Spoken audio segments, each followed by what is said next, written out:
What's up, everybody? Welcome back. So I'm continuing on my 8.6 Blackout craze. However, this video is going to be a little bit different. This is a little bit of a rant and a warning to other people out there looking for 8.6 Blackout components, specifically brass. Okay? If you're familiar with anything that I've been doing lately, you're aware that I've been forming my own 8.6 Blackout brass, and I've been having really good results with it. Even with my 308 brass here, which you can see has been neck turned, and that works perfect. So a lot of inspiration. I've kind of been following along and paying attention to what other people that are getting good results are doing, and kind of learning as I go, right? Now, this seller popped up on GB or Broker, and they say that they've got 8.6 Blackout brass made from 100% Lake City once fired brass. All the crimps are removed. Proper neck wall thickness is what's stated in the description. Ready to load. Okay? Long story short, my friend gets some, right? Super excited about it. I check a few pieces of it. It's perfect, right? Drops right in the gauge, no issues. So right on, dude, awesome. I load some up, go out to the range, try to load around. Hello, Wookie. Anyways, try to load around and won't go into battery. And I'm like, oh, heck no. Mortar the rifle, pull the round out, and put another round in, drop the bolt, try and send it home. Same issue, right? The last one, this one, which was the closest to chambering, got so close that I decided to just slap the forward assist. Now I'm running it in an AR platform, so I decided to slap the forward assist, try and send it home the rest of the way, and needless to say, that didn't work out well at all. So yanking on my charging handle, mortaring the heck out of the rifle, and it was quite a hassle to get it out of the chamber, but it was the one that was the closest to chambering. Now, the seller claims 100% Lake City. The seller also claims all the crimps have been removed, swaged, right? They also claim that it's the proper neck wall thickness. So everything sounds too good to be true. If you're familiar with what I've been doing with 308, my experience, I've actually had to turn the outside of the case neck all the way down into the shoulder. So basically, my observations, my experience, and my knowledge is that the case, any case of brass, is thickest at the bottom and it thins as it gets up to the neck, right? When it comes to 308, we're taking that piece of 308 brass and we're removing the whole top and we're forming a new neck, the new mouth, the case mouth. And so basically, this case mouth is what used to be the body of the 308, and so it's quite a bit thicker, right? This company is aware of that, and they're reaming it. And when they ream it, they're reaming the inside of the brass and getting to the proper neck wall thickness.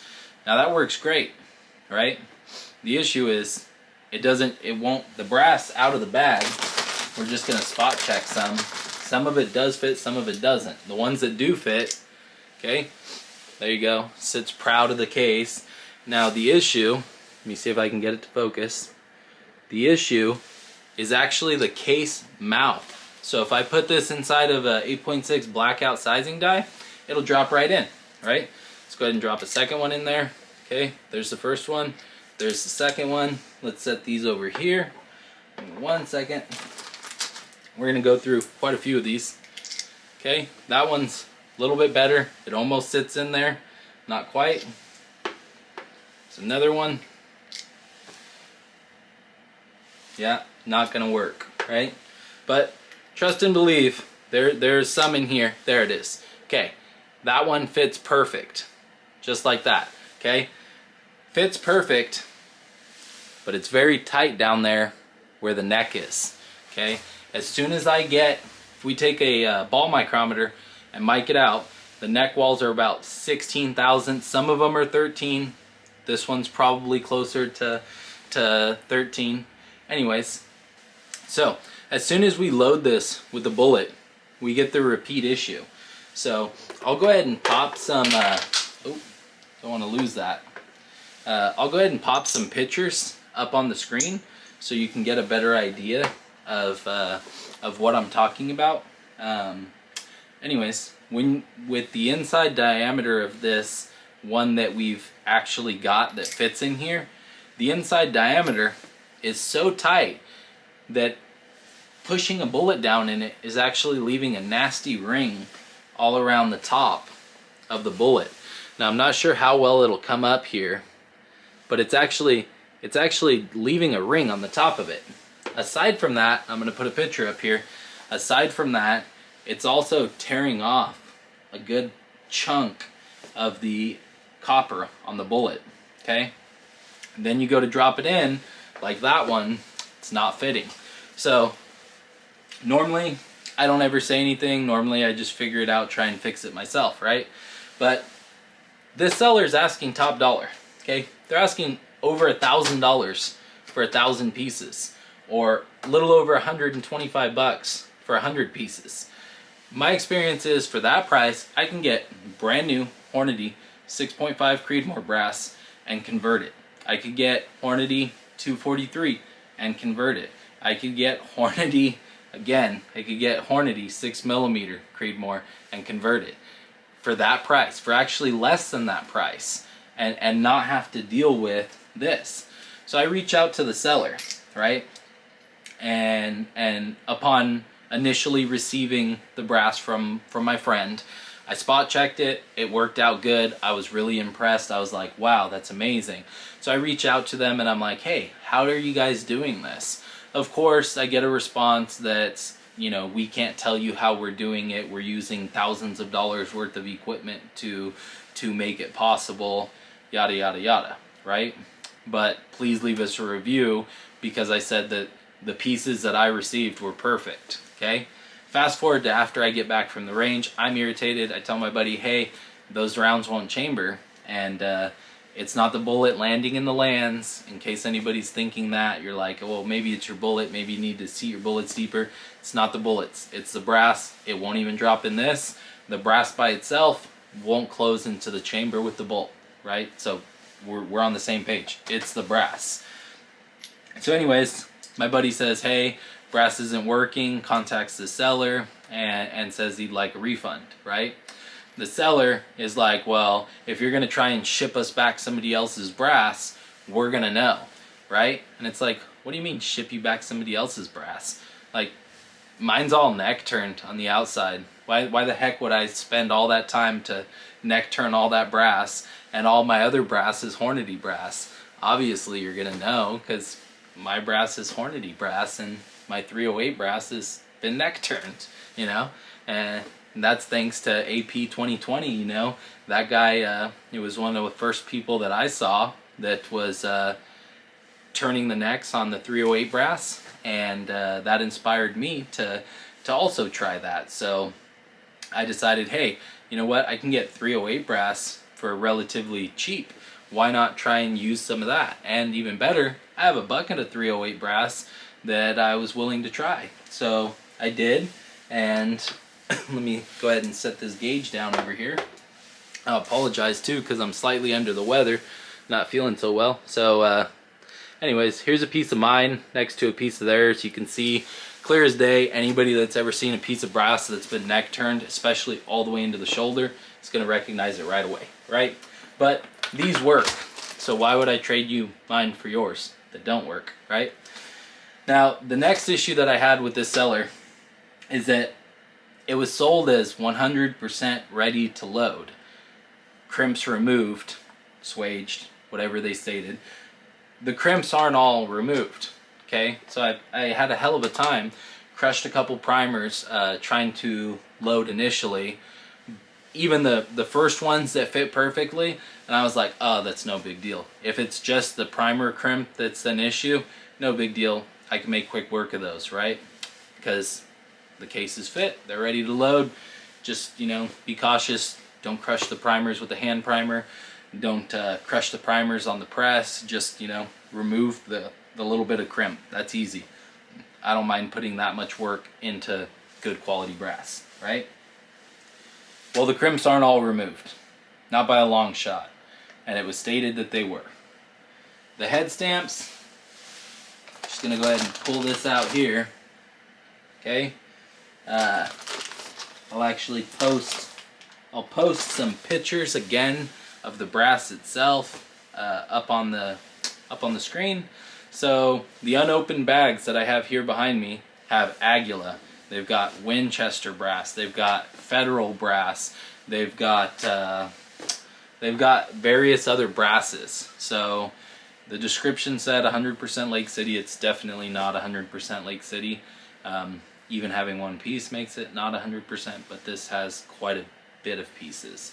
So the seller is basically, accusing and decides instead of just offering the refund or exchange or saying, hey, ship it back to me so I can inspect it and whatnot, they just start outright on the attack. Then I give them a call, contact one of the, I guess it's a couple people, one of the partners of this seller, and talk to him, and he's like, hey, why don't you try a small base sizing die?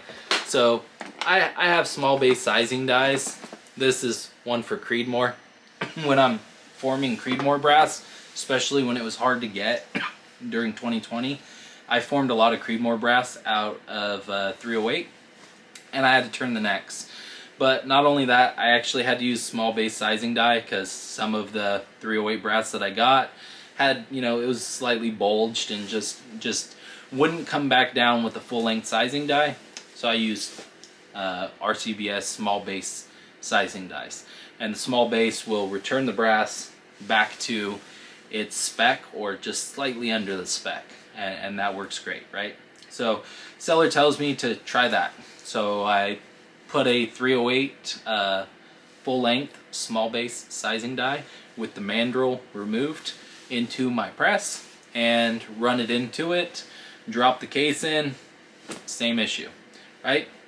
So I take some pictures of it to show that it's not the base of the brass that I'm having an issue with. It's actually the case mouth, the neck of the brass is what I'm having an issue with. So just to experiment, I took one more piece, put it into a Reading full length 8.6 sizing die, ran it up, ran it down, drops right into the case. Everything's perfect, right? Do it to one more piece. Now I've got two pieces that I've put into the full length and they're fitting perfectly. However, as soon as I go to load it, the same issue comes back. It just will not fit the gauge and it won't fit the gun. So in my experience, if it doesn't fit the Sheridan gauge, which is by all means, these are precision engineered instruments, they're excellent tool to have, they're so accurate. Anyways, my rifle and this gauge are basically the same. If it doesn't fit the gauge, it's not going to fit my rifle, right? So back to the topic of when we take 308 brass and we cut it down and reform a shoulder out of the body, there's that taper. And that's why when I trim, I have to actually, when I neck turn, I have to neck turn the entire case neck all the way up to the shoulder and slightly into the shoulder. Because when I seat the bullet in there and it actually pushes or bulges the brass slightly, it also bulges the shoulder. And that thicker portion of it that's bulging is what's preventing it from chambering. So I'll put one more picture up and you can see me pointing to it with the little ballpoint pen and you'll see the issue. So if I were to take that piece of brass and turn the neck on it, there's not a doubt in my mind that it would work. However, when you pay $1,000, more than $1,000 for 1,000 pieces, or even when you pay $125 for 100 pieces, $1 a piece for brass that said it should be 100% Lake City, no crimps in it left over, and ready to load, it's none of those things. It's not ready to load, crimps are not all removed, it's not all Lake City. So I'm waiting basically to kind of see what happens. I've had various communication with the seller. from emails, along with texting back and forth with the seller. So the seller, you know, accusing us of trying to send them somebody else's brass, down to like us being like, hey, you know, we've got 3 unopened bags, so they're sealed, completely sealed. It's not even, can't really, you know, pop the brass out and replace it, and all the brass that we've made's been perfect. So why would, you know, we want to shoot a large volume of this because we're having fun with it. Why would we give up brass that we've put all the work that we've put into, that's Hornady head stamp, for this, which isn't working, you know? Anyways, so I'll do an updated video if we end up coming to some kind of agreement, or if they replace the brass, or if they issue us a refund. But for now, just like with 300 Blackout when it came out as a Wildcat, just be cautious, you know, when you're buying stuff online. If it sounds too good to be true, it probably is. I'm not saying that you can't ream the inside and make it perfect. I do have you know, I have several different reamers, and I've done that with Wildcats in the past. So this little reamer will ream the case mouth out. You can have them custom made to different dimensions, so you can have it to 338, which is the diameter of the bullet. You could have it just under 338. You could have it over. I've had experiences where I've expanded with mandrels and then reamed the case mouth just slightly to get the neck thickness that I wanted. Anyways, I'm not saying that it can't be done. I'm just saying that they missed the mark big time on this, and hopefully it's not, you know, $1,000 loss, because I was looking forward to being like, wow, there's this new place to get brass that we don't have to make ourselves. Not that making it's hard. It's just, you know, hopefully you understand what I mean. And then, you know, instead of, as the seller, in my opinion, they shouldn't have jumped to the conclusion of you're trying to rip us off. With the case mouth, you know, case inside being reamed, they should be able to identify right away that it's their brass, as well as whatever their process is. They should be able to pick out, you know, and kind of tell that this is theirs. So I'm just kind of bummed, because it's like I was expecting to just load 1,000 rounds and be able to shoot 8.6 Blackout like it was bulk box 223 that was relatively easy to do. Not the case. So again, I'll keep you updated. Don't forget, everybody, if you're not subscribed yet, do me a favor and subscribe, because we are trying to grow our channel. We're trying to hit our subscriber goal. We will have a giveaway coming up here soon, which, in order to participate, you'll have to be subscribed, so you could save some time. Subscribe now, and definitely let me know in the comment section down below.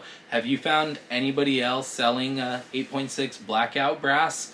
I'm not sure if you're allowed to link it or anything like that. That's why I'm not posting a link. That's why I'm not posting anything.